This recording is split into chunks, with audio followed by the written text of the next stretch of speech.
أعوذ بالله من الشيطان الرجيم. بسم الله الرحمن الرحيم. قد أفلح المؤمنون الذين هم في صلاتهم خاشعون. صدق الله المولانا العظيم. وقال النبي صلى الله عليه وسلم: الصلاة عماد الدين. وقال في موضع آخر: من ترك الصلاة متعمدا فقد كفر، او كما قال علیہ الصلاۃ والسلام. معزز سامعین کرام، عزیز بچوں، میری پردہ نشی ماؤں اور بہنوں، آج کی یہ مجلس نہایت ہی مختصر اور جامع مجلس ہے. جو مجلس اس لیے لگائی گئی ہے کہ اس میں قرآن و حدیث کے مطابق بات کی جائے، اللہ کے کلام کو بتایا جائے، رسول اللہ صلی اللہ علیہ وسلم کے طریقے کو سکھایا جائے. آپ کو معلوم ہے کہ ہمارے مسلمانوں کا ایک بہت بڑا طبقہ بے نمازی کا طبقہ ہے، جو نماز نہیں پڑھتے اور وہ اپنے آپ کو مسلمان کہتے ہیں. یہ بڑا تعجب کی بات ہے، بڑی افسوس کی بات ہے، بڑی شرمندگی کی بات ہے کہ آدمی کچھ کام نہیں کرے اور وہ یہ سمجھے کہ ہم کو مزدوری مل جائے گی.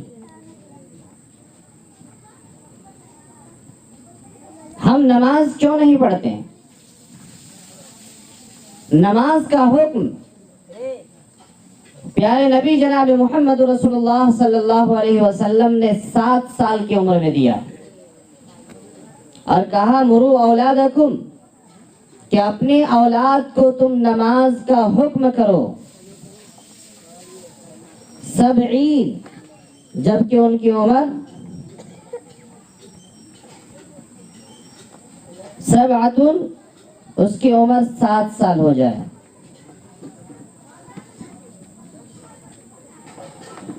اور جب 10 سال کی عمر ہونے کے باوجود نماز نہ پڑھے تو ان کو مارا جائے. مارنے کا حکم ہے.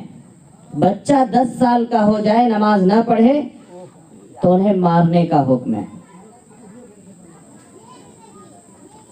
7 سال کا بچہ ہو جائے تو انگلی پکڑ کر کے اسے مسجد لے کر کے جائے، تاکہ وہ باپ کے ساتھ جیسے باپ نماز پڑھتا ہے ویسے ان کی اولاد نماز پڑھے. اور ماں کے گود میں انہیں سبق ملنا چاہیے کہ ماں جیسے گھر میں نماز پڑھ رہی ہے، گھر کے بچے بھی اس کے ساتھ نماز پڑھیں. لیکن یہ تب ہوگا جب گھر کے گارجن، گھر کے بالغ حضرات نماز پڑھیں گے. جو نماز نہیں پڑھتے ہیں اور وہ یہ سوچتے ہیں کہ ہم نماز نہیں پڑھ رہے ہیں، یقین مانیے نماز یہ اتنی بڑی دولت ہے کہ جس کے بارے میں آپ صلی اللہ علیہ وسلم نے فرمایا: قرۃ عینی فی الصلاۃ، میری آنکھوں کی ٹھنڈک نماز میں ہے. میری آنکھوں کی ٹھنڈک نماز میں ہے. جو نماز نہیں پڑھتا ہے وہ یہ نہ سمجھے کہ ہمیں وقت نہیں ملا، بلکہ انہیں یہ سمجھنا چاہیے کہ ہم سے کون سی خطا ہوئی ہے کہ اللہ تعالیٰ اپنے پاس کھڑا کرنا بھی گوارا نہیں کیا. اللہ تعالی ہم کو اپنے دربار میں نہیں بلا رہا ہے. ہم سے کون سا گناہ ہوا ہے؟ ہم سے کون سی خطا ہوئی؟ کون شیطان اس کے اوپر مسلط ہو گیا؟ حالانکہ نماز کے اندر بے شمار فوائد ہیں. فجر کی نماز جو پڑھتا ہے اللہ تعالیٰ ان کے اندر خوبصورتی پیدا کر دیتے ہیں. ایمان کا نور انہیں عطا فرماتے ہیں. دلوں کو اطمینان کر دیتے ہیں. اور جو ظہر کی نماز پڑھتا ہے اللہ تعالیٰ ان کے لیے رزق کا دروازہ کھول دیتے ہیں. وہ تنگی سے، خستہ حالی سے، بدحالی سے بچ جاتا ہے. اور جو آدمی عصر کی نماز پڑھتا ہے اللہ تعالیٰ انہیں صحت عطا فرماتے ہیں، تندرستی عطا فرماتے ہیں اور طرح طرح کی بیماریوں سے انہیں نجات دے دیتے ہیں. اور جو آدمی نماز مغرب کا پڑھتا ہے اللہ ان کے مستقبل کو تابناک کر دیتے ہیں، ان کے مستقبل کو روشن کر دیتے ہیں.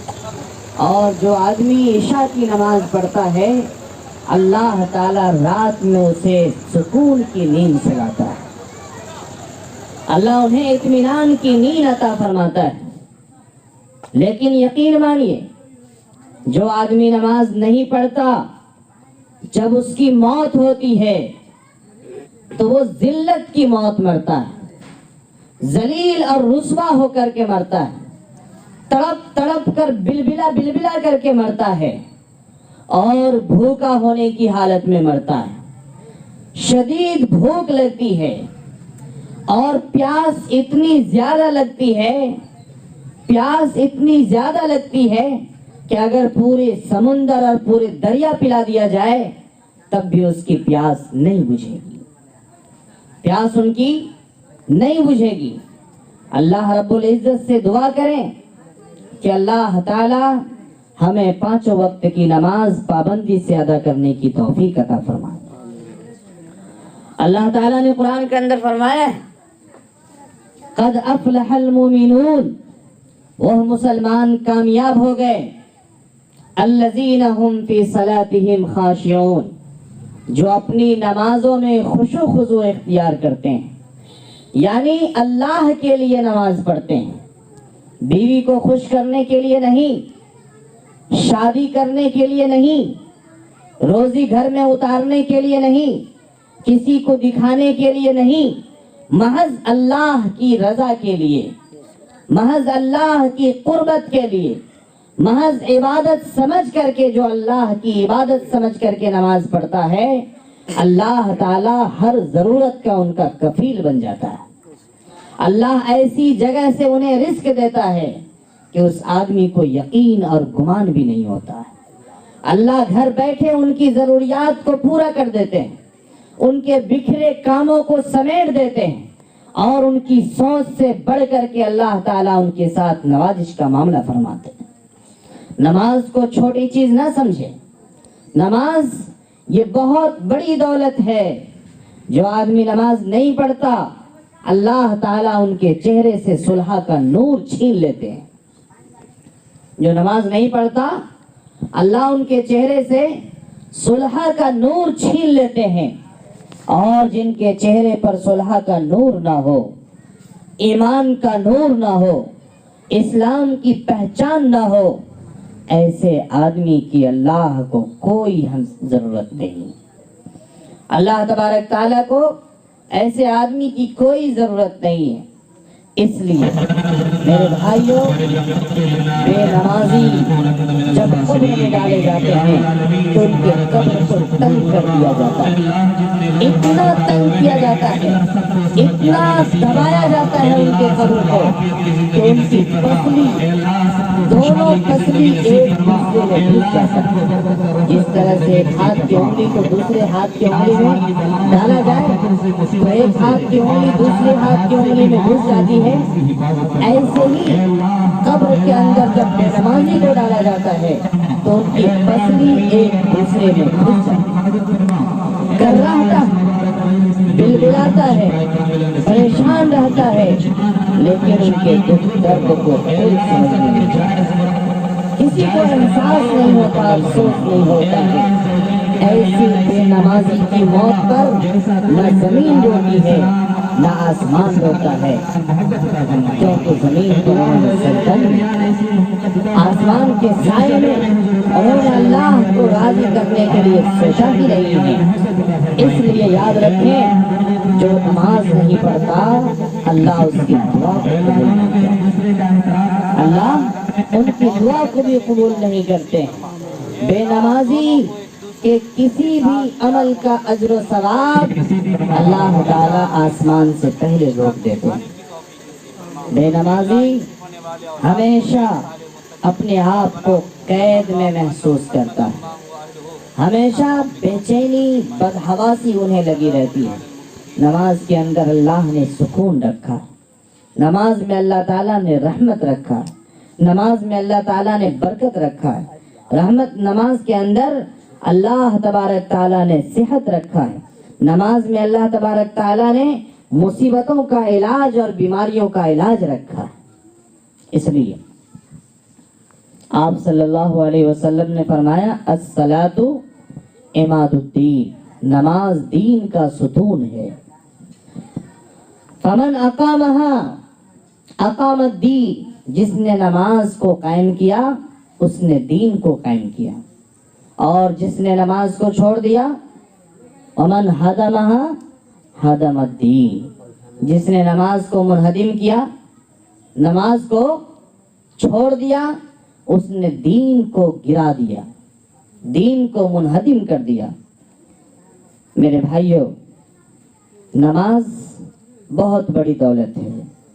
صحابہ کرام کو کبھی بھی کسی بھی طرح کی کوئی ضرورت پڑتی، تھوڑی تیز آندھی چل جاتی تو وہ فوراً مسجد چلے جاتے تھے، نماز پڑھتے تھے۔ آپ کو یہ واقعہ یاد ہوگا کہ ایک صحابی کے گھر میں کچھ بھی نہیں ہے، انہوں نے بیوی سے آ کر کے پوچھا گھر میں کچھ ہے؟ کہا نہیں۔ تو انہوں نے کہا قرآن کی آیت ہے یا ایھا الذین آمنوا استعینوا بالصبر والصلاۃ، اللہ سے مدد حاصل کرو نماز کے ذریعے اور صبر کے ذریعے۔ تو نماز پڑھ کر اللہ سے مدد طلب کرنے کا حکم ہے۔ چلو میں نماز پڑھتا ہوں۔ وہ گئے، وضو بنا کر مسجد میں 2 رکعت نماز پڑھی اور دعا کیا اللہ گھر میں کچھ بھی نہیں، تو ہی کفیل ہے۔ وہ گھر آئے، پوچھا بیوی سے گھر میں کچھ ہے؟ کچھ آیا؟ کہا نہیں آیا۔ انہوں نے کہا اللہ کا حکم جھوٹا نہیں ہو سکتا، اللہ نے کہا نماز کے ذریعے اللہ سے مدد حاصل کرو، یہ قول اللہ کا جھوٹا نہیں ہو سکتا ہے میرے وضو میں کوئی کمی رہ گئی ہو، میری نماز میں کوئی کمی رہ گئی ہو، وضو میں کچھ چھوٹ گیا، پھر سے وضو بنایا، گئے نماز پڑھے، نماز پڑھنے کے بعد پھر گھر آئے، پوچھا بیوی سے گھر میں کچھ آیا؟ کہا نہیں۔ پھر انہوں نے کہا اچھا میری عبادت میں ہی کچھ کمی رہ گئی، اللہ کا حکم جھوٹا نہیں ہو سکتا ہے۔ پھر تیسری مرتبہ وضو بنایا، نماز پڑھا، اور نماز پڑھنے کے بعد جب گھر آیا تو گھر میں آ کر کے بیوی سے پوچھا گھر میں کچھ آیا؟ کہا ارے عجیب و غریب واقعہ پیش آیا۔ پوچھا کیا ہوا؟ کہا کہ گھر میں جو چکی رکھی ہوئی تھی یہ اپنے آپ چل رہی ہے اور اس میں سے آٹا نکل رہا ہے۔ گھر میں چکی تھی، وہ چکی چل رہی ہے اور اس میں سے آٹا نکل رہا ہے۔ گھر میں جتنے برتن تھے سب انہوں نے بھر لیا، کوئی برتن خالی نہیں ہے۔ اس کے بعد چکی کو اٹھایا دیکھنے کے لیے کہ اس میں گیہوں کہاں سے آ رہا ہے، آٹا کہاں سے آ رہا ہے۔ جب اٹھاتا ہے تو نیچے کہیں سے اس کا سلسلہ ہی نہیں ہے۔ کہاں سے آ رہا تھا وہ آٹا؟ وہ اللہ کے خزانے سے آ رہا تھا، وہ آٹا اللہ کے خزانے سے آ رہا تھا۔ اور اس کے بعد شہنشاہ کونین جناب محمد رسول اللہ صلی اللہ علیہ وسلم کے پاس پہنچا اور کہا یا رسول اللہ آج ہمارے گھر میں عجیب و غریب واقعہ پیش آیا، میں 3 مرتبہ نماز پڑھ کے گھر گیا، پوچھا بیوی سے کچھ آیا؟ کہا کہ گھر کی چکی چل رہی ہے، آٹا ہم نے گھر میں بھر لیا، سارے برتن کو پر کر لیا، اور اس کے بعد چکی کو اٹھایا تو دیکھا کہ کہیں سے کوئی سلسلہ نہیں ہے، جہاں سے گیہوں آ رہا ہو اور آٹا پسا جا رہا ہو۔ آپ صلی اللہ علیہ وسلم نے فرمایا کہ یہ آٹا اللہ کے خزانے سے ڈائریکٹ آ رہا تھا۔ کہاں سے آ رہا تھا؟ اللہ کے خزانے سے ڈائریکٹ آ رہا تھا۔ جس طرح سے ماں کے چھاتی میں دودھ اللہ کے خزانے سے آتا ہے، جس طرح درخت کے اندر پھل اللہ کے خزانے سے آتا ہے، جس طرح ناریل کے پھل میں ناریل کا پانی اللہ کے خزانے سے آتا ہے، جس طرح زمین کے نیچے پانی اللہ کے خزانے سے آتا ہے، جس طرح آب زمزم اللہ کے خزانے سے آتا ہے، اسی طرح سے چکی میں آٹا کہاں سے آ رہا تھا؟ اللہ کے خزانے سے آ رہا تھا۔ آپ صلی اللہ علیہ وسلم نے فرمایا اگر تم اس چکی کو نہیں اٹھاتے تو قیامت تک یہ چکی چلتی رہتی اور آٹا دیتا رہتا، آٹا اس میں سے آتا رہتا اگر اس چکی کو نہیں اٹھاتے۔ تو نماز کیا سمجھ میں آیا؟ نماز اللہ سے مدد طلب کرنے کا ذریعہ ہے، نماز یہ اللہ سے لینے کا ذریعہ ہے۔ اس لیے آپ صلی اللہ علیہ وسلم نے فرمایا کہ صبح میں دن کے سویرے تم اللہ کے لیے 4 رکعت نماز پڑھ لو، پورے دن کا بڑے سے بڑے کام کا کفیل اللہ تعالیٰ بن جائے گا۔ وہ کون سی نماز ہے؟ وہ سورج نکلنے کے بعد 4 رکعت نماز ہے اشراق کی۔ جو 4 رکعت نماز پڑھے گا دکان سے وہ خالی ہاتھ واپس نہیں آئے گا۔ جو 4 رکعت نماز پڑھے گا اللہ تعالیٰ ان کے گھر میں کبھی روزی میں تنگی نہیں دیں گے۔ جو 4 رکعت عشاء کی نماز پڑھے گا اپنے گھر والوں کے لیے دعا کرے گا، اس کے گھر میں کبھی فقر و فاقہ نہیں آ سکتا ہے، کیونکہ اس کی ذمہ داری کون لیتا ہے؟ اللہ تعالیٰ لیتا ہے۔ اور اللہ جس کا ذمہ دار، جس کا گارجن بن جائے